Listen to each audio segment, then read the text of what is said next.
Hey guys, so this is going to be a more basic master business plan file, so it's not quite as detailed as the other one. So honestly, when you're like a small business and it's basically just you, this might be a better route to go. Um, so you can put in your budget, so whatever your budget is, for the year, your revenue goal, your variable expenses. So maybe you don't even have a production manager. Maybe your goal is 300,000 and you don't have a production manager and you pay your subs 150,000. Maybe you pay them 175. You're paying them a little more at the beginning. Workers' comp is only going to be like 6,000 bucks for you. Materials, maybe 5,000 for test samples and no sales rep.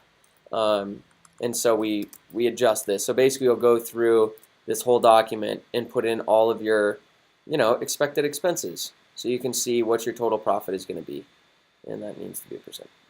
And then you just fill this out throughout the year so you know what your actual expenses are. Okay? So that's pretty straightforward. So create a financial budget for the year on how much you're going to sell and all this, and your marketing expenses and everything. Your marketing expenses, you want to aim for like 5 to 10% of revenue. So that's that. Then you have a sales plan. So on this, you're going to fill in these numbers here. So what's your sales goal? What's your average job size? What's your sales rate?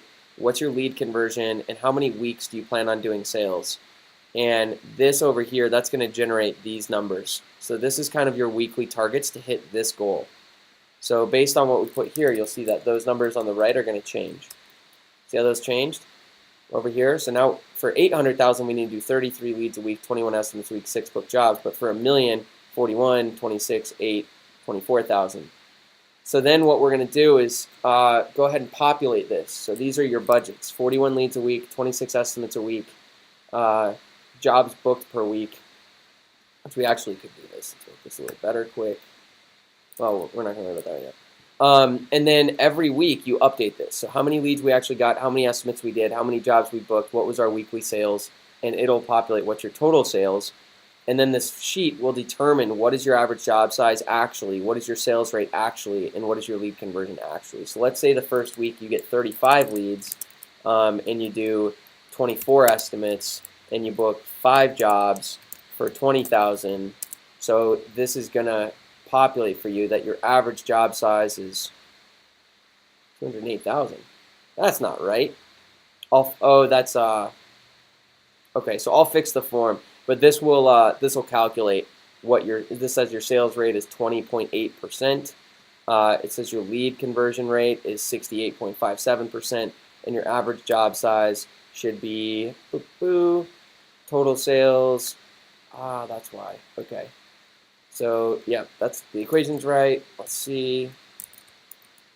Let me fix this real quick. One more.